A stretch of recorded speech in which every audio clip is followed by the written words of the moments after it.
नमस्कार. मी अरविंद आठले.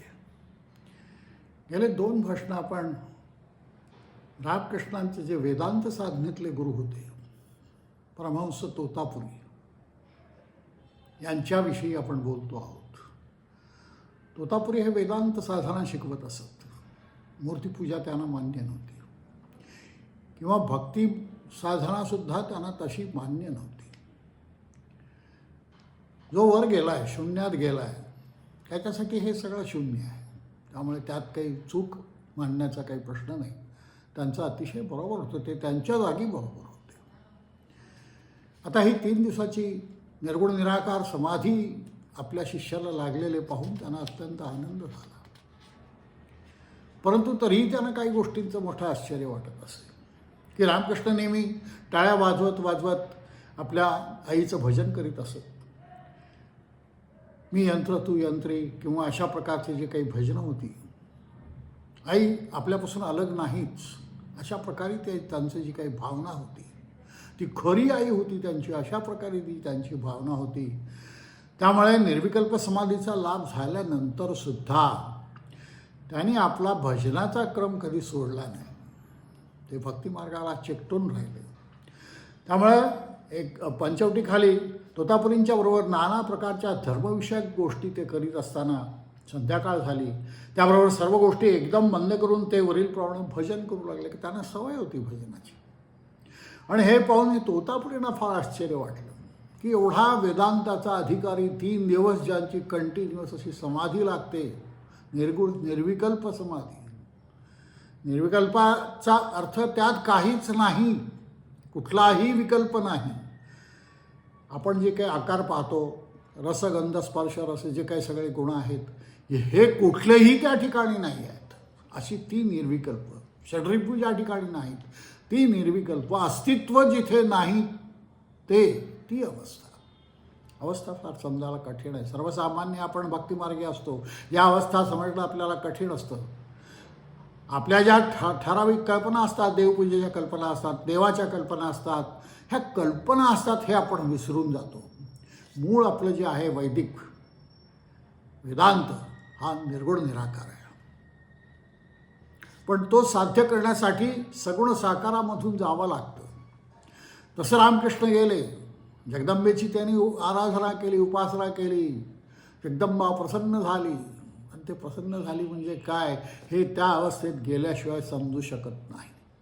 शब्दाने ते वर्णन करता येत नाही. त्यामुळे वेदांताचा इतका अधिकार की केवळ 3 दिवसात ज्यानं निर्विकल्प समाधी प्राप्त करून घेतली, अशा एखाद्या माणसाने हीन अधिकाऱ्याप्रमाणे, त्यांना हीनपणा वाटत असे भक्तिमार्ग हा.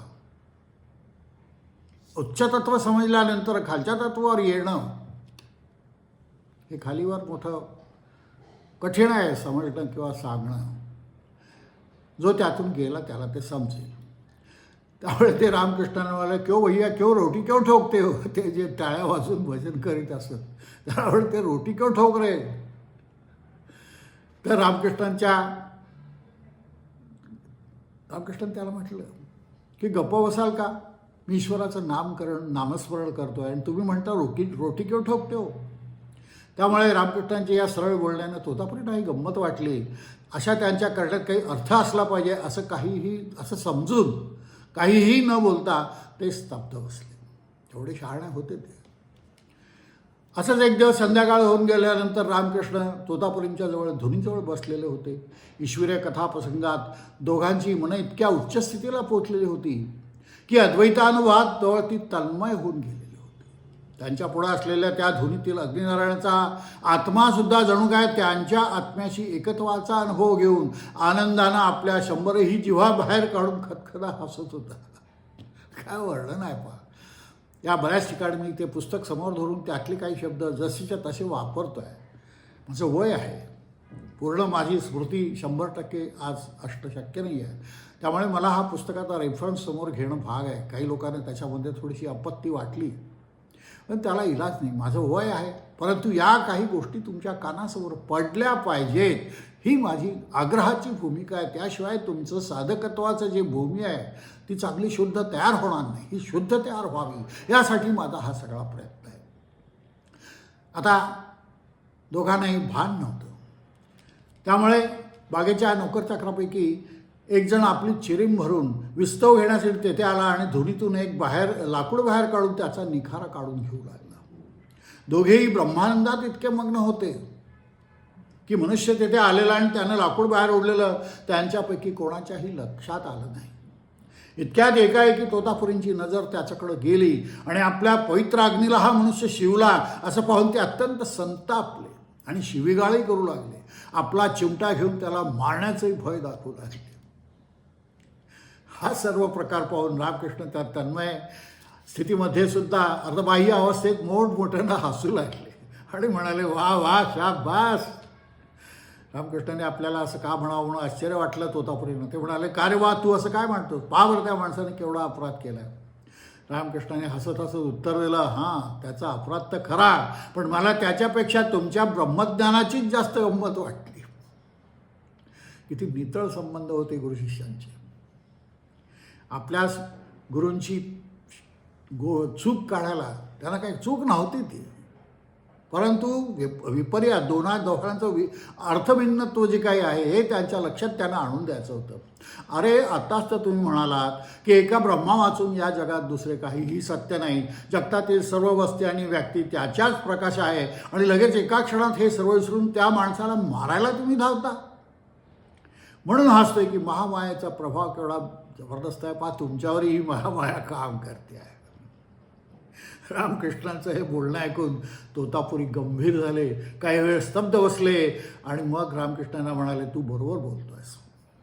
कुठलाही जो पोचलेला माणूस असतो, आपली चूक झाली तर कबूल करायला त्याला अजिबात शरम वाटत नाही. हा लहान आहे आणि याच्यापुढे मी कशी चूक कबूल करू असं त्याला वाटत नाही.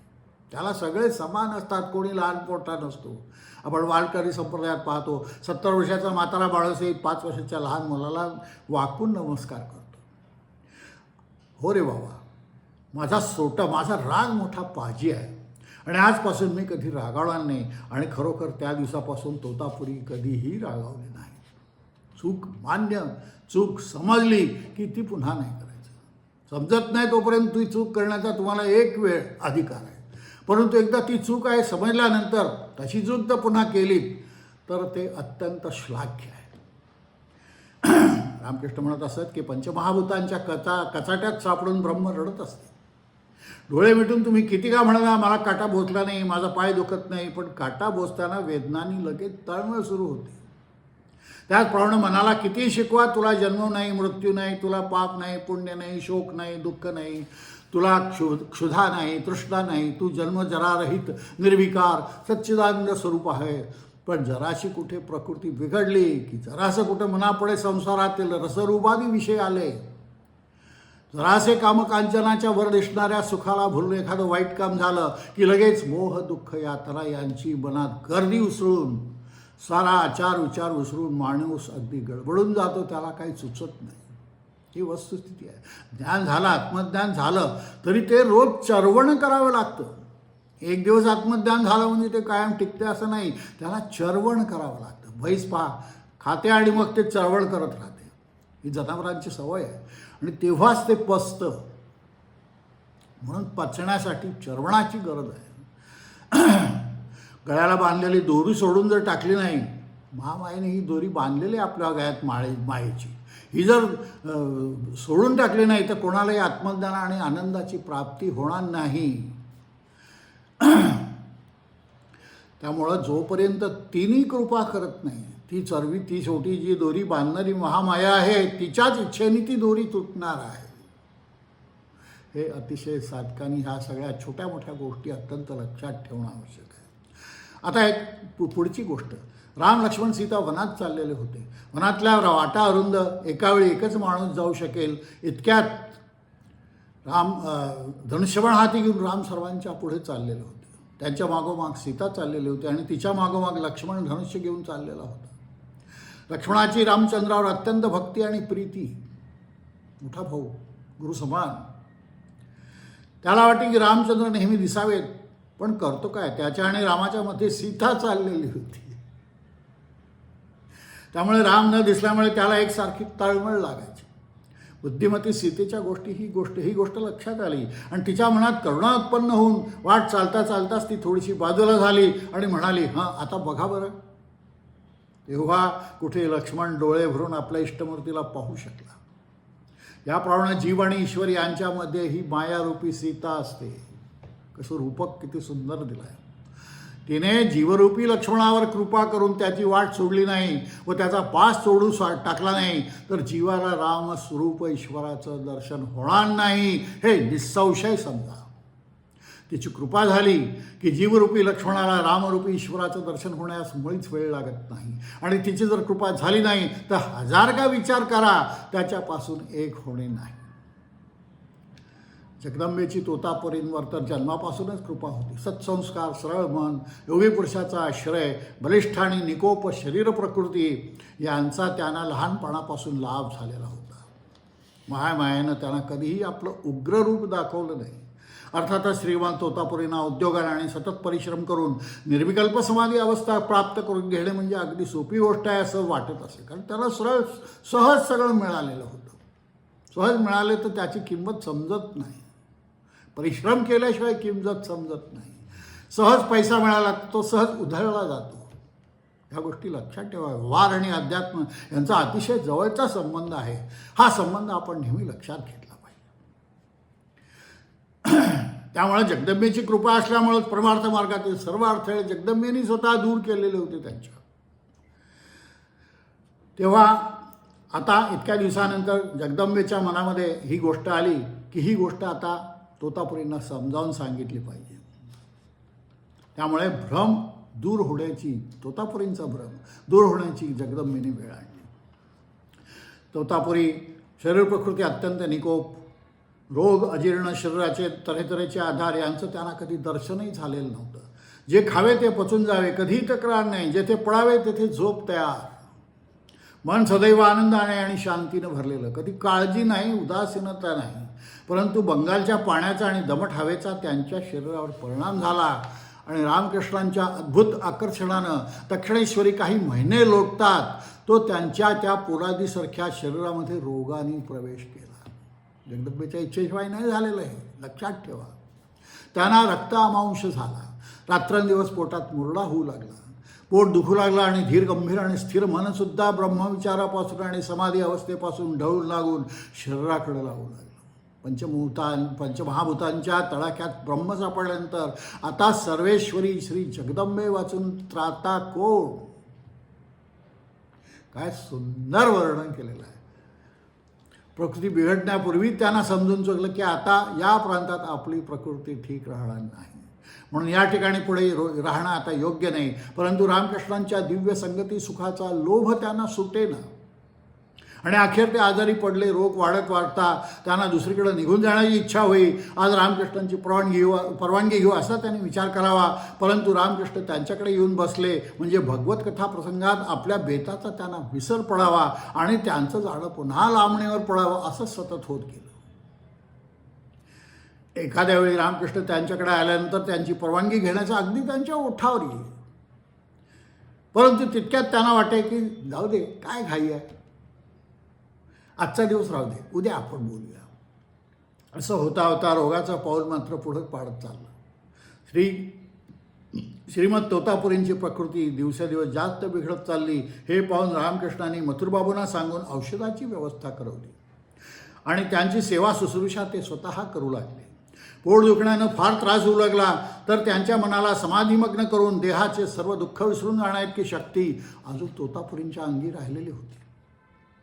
पहा, रात्रीची वेळ. आता तोतापुरींचं पोट फारच दुखत होतं. निर्णयाचा प्रयत्न करावा तर लगेच पोटात कळा येऊन उठून बसावं. पण बसून तरी कुठं बरं वाटतंय. पुन्हा कलंडावं, पुन्हा उठावं असा एकसारखा प्रकार सुरू होता. त्याने विचार केला की आता समाधी लावून बसावे. पण या देहाचे जे काय व्हायचे असेल ते हो, पण आज त्यांची समाधीही लागेना. अरे, योगाभ्यास करायला पहिले तुमची प्रकृती चांगली ठेवावी लागते. हे जे काही सगळ्या षटक्रिया आणि जे काही सगळं सांगितलेलं आहे, वेगळे आसनं सांगितलेले आहेत, यांनी पहिले शरीर शुद्ध करावं लागतं, निर्दोष करावं लागतं. शरीर निर्दोष झाल्याशिवाय मन निर्दोष होत नाही आणि मन निर्दोष झाल्याशिवाय योगाभ्यास होऊ शकत नाही. ही गोष्ट लक्षात ठेवा. म्हणून हे जे काय पथ्यपाणी जेवणाचे नियम हे जे काय सगळं सांगितलं आहे याची कारणं ती आहे की तुमची पहिले प्रकृती चांगली पाहिजे, मनात कुठले वासना विकार येऊ नये. वात उत्पन्न झाला की हे सगळं आपोआप व्हायला लागतं.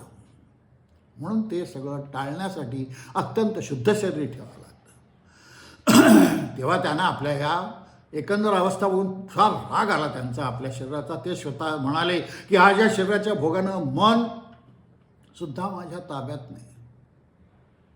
ही अवस्था आपण अनुभवतो. आपलं मन आपल्या का गावात नसतं, कारण आपल्या शरीराचे भोग असतात. या भोगांकडे आपण लक्ष देत नाही, आपण एकदम उच्च अवस्थेत जाण्याचा प्रयत्न करतो. हे किती चूक आहे हे ह्या तोतापुरींसारख्या कथेतून आपण शिकलं पाहिजे. ते म्हणाले ठीक आहे, आज मी माझ्या शरीराचा निकाल लावून टाकतो. उगीच याच्या संगतीनं स्वतःला यातना तरी कशाला करून घेऊ. आता वेळ बरी आहे, आत्ताच्या आत्ता या शरीराचं गंगेत विसर्जन करून सगळ्याच भोगांचा आणि दुःखांचा शेवट करून टाकतो असा विचार करून पुन्हा एकदा नेटानं प्रयत्न करून आपल्या मनाला ब्रह्मचिंतनात स्थिर करून श्रीमद तोतापुरी हळूहळू सरकत सरकत गंगेच्या काठी गेले आणि पाण्यात उतरून हळूहळू पुढे जाऊ लागले. पण काय आश्चर्य, एवढी मोठी गंगा नदी आज खरोखर आटून गेली की काय? तिच्या प्रवाहात एक माणूस बुडेल इतके सुद्धा पाणी आज नाही की काय? हे झाले तरी कसं? तोतापुरी पाण्यात चालत चालत पहिलं तीरापर्यंत गेले तरीही गंगेत बुडण्या इतकं पाणी कुठेच नसावं. पलीकडील तीरावरची घरं आणि झाडेही या रात्रीच्या काळोखात दिसू लागली. तेव्हा आश्चर्यानं चकित होऊन तोतापुरी म्हणाले, काय ही दैवी माया! मला बुडून मारण्यापूर्वी ही पाणी आज नदीत नाही. ईश्वराची ही काय अभूतपूर्व अशी लीला. इतक्यातच आतून कोणीतरी त्यांच्या बुद्धीवरील आवरण दूर केले आणि त्यांच्या अंतःकरणात एकदम प्रकाश पडला. हा सारा त्या जगदंबेचा, त्या विश्वजननी अचिंत्य शक्तिरूपिणी मायेचा खेळ. ही सारी तिचीच लीला. जलीस्थळी काष्ठी पाषाणी सर्व ठिकाणी तीच माया, तीच जगदंबा. शरीर तीच, मनही तीच, भोगही तीच, यातनाही तीच, ज्ञान तीच, अज्ञानही तीच, जन्म तीच आणि मृत्यूही तीच. दिसणारं आणि न दिसणारं, समजणारं आणि न समजणारं, सर्व तीच. मनबुद्धीच्या सीमेत तीच, त्याच्या पलीकडेही सीमेत तीच आणि घटनापटीयासी तीच. अकर्तुम कर्तृत्व अन्यथा कर्तुम समर्थ तीच. तिची इच्छा नसेल तर कोणालाही तिच्या मायाजालातून सुटता येणार नाही. तिची इच्छा नसेल तर मरण्याचे सुद्धा कोणाचे सामर्थ्य नाही. इतके दिवस ब्रह्म या नावाने मी जिला ओळखून जिचं चिंतन करीत होतो तीच ही जगदंबा. शिव आणि शिवशक्ती, ब्रह्म आणि ब्रह्मशक्ती एकच. रात्रीची वेळ, अमावास्येसारखा अंधार, सर्व जगत शांत, कुठेही आवाज नाही कसलाही. श्रीमद तोतापुरी गंगेच्या पाण्यात, त्यांना बुडून मरण्या इतकेही पाणी नसलेल्या त्या गंगेच्या पाण्यात श्री जगदंबेच्या अचिंत्य लीलेचे चिंतन करीत उभे. त्यांना जिकडे तिकडे जगदंबाच दिसू लागली आणि जय जगदंबे असा जयघोष करीत स्वतःला तिच्या पायी सर्वस्वी समर्पण करून ते जसे गंगेत पुढे सरकत गेले तसे मागे परतून हळूहळू निघाल्या ठिकाणी परत आले आणि तीरावर येऊन पंचवटीखालील आपल्या धुनीजवळ जाऊन पोहोचले. त्यांना आता शरीराच्या यातनांचे भानच नव्हते आणि मनालाही एक प्रकारची अपूर्व शांतता प्राप्त झालेली होती. घालवलेली रात्र त्यांनी जगदंबेचं नामस्मरण आणि ध्यान करण्यात घालवली उरलेली. पाठ होतात नित्याप्रमाणे रामकृष्ण त्यांच्या समाचारात येऊन पाहतात तो ते सर्वस्वी बदलून गेलेले. मुखमंडल आनंदाने फुललेले, तोंडावर हास्याची छटा आणि शरीर तेजपुंज, जणू काय ते कधी आजारीच नव्हते. रामकृष्णाने आपल्याजवळ येऊन बसण्यात खुणाने सांगून तोतापुरींनी रात्री घडलेली सर्व हकीकत हळूहळू त्यांना सांगितली आणि म्हणाले की हा आजारच माझा बंधू झाला आणि त्यानंच काल रात्री मला जगदंबेचं दर्शन घडवलं. इतके दिवस मी किती अज्ञानी होतो. पहा, एक वेदांत आला आज मी हे म्हणतोय माणूस की मी इतके दिवस अज्ञानी होतो. भक्तिमार्गाचं सुद्धा किती श्रेष्ठत्व आहे. ते काही असो, तू आपल्या आईला विचारून मला आता इथून जाण्याची परवानगी दे. आता लक्षात आलं की आईच्या परवानगीशिवाय आपण इथून जाऊ शकत नाही. आता कुठं माझ्या लक्षात आलं की हा सारा तिचाच खेळ आहे. माझे डोळे उघडण्यासाठी इतके दिवस तिनेच मला येथे राहण्याचा मोह उत्पन्न केला, नाहीतर मी केव्हाच इथून जायचो. पण तिची तशी इच्छा नव्हती. आता मला इथून जाण्यास हरकत नाही म्हणून तुला म्हणतो की मला दे रे तिच्याकडून परवानगी मिळवून. काय मधुर आहे सगळं. ते ऐकून रामकृष्ण हसत हसत म्हणाले, का हो, झाली का खात्री? माझ्या आईला इतके दिवस मानत नव्हता ना, आणि आता शक्तिमिथ्या, झूट असं म्हणून माझ्याशी वाद करीत होतात ना. मला तिनं कधीच समजावून दिलेलं आहे की ज्याप्रमाणे अग्नी आणि त्याची दाहक शक्ती एकच, त्याप्रमाणे ब्रह्म आणि ब्रह्मशक्ती एकच. आता तुम्ही स्वतः अनुभव घेतलात, हे खूप छान झालं. पाठ होऊन गेली. नौबतदाऱ्यात नौबती झडू लागल्या. सनयास स्वर आवाज काढून गाऊ लागल्या. मंदिरामध्ये जगन्माता आता उठली असेल या विचाराने शिव आणि राम यांच्याप्रमाणे गुरुशिष्य या संबंधाने बद्ध झालेले दोघे महापुरुष उठले आणि जगदंबेच्या मंदिरात जाऊन त्यांनी तिच्या चरणकाली साष्टांग प्रणिपात केला. दोघांनाही खास वाटलं की आता मात्र जगदंबेने तोतापुरींना दक्षिणेश्वरावरून जाण्याची मोठ्या आनंदाने परवानगी दिली आहे. त्यांना जे अनुभव द्यायचा होता तो जगदंबेने दिला.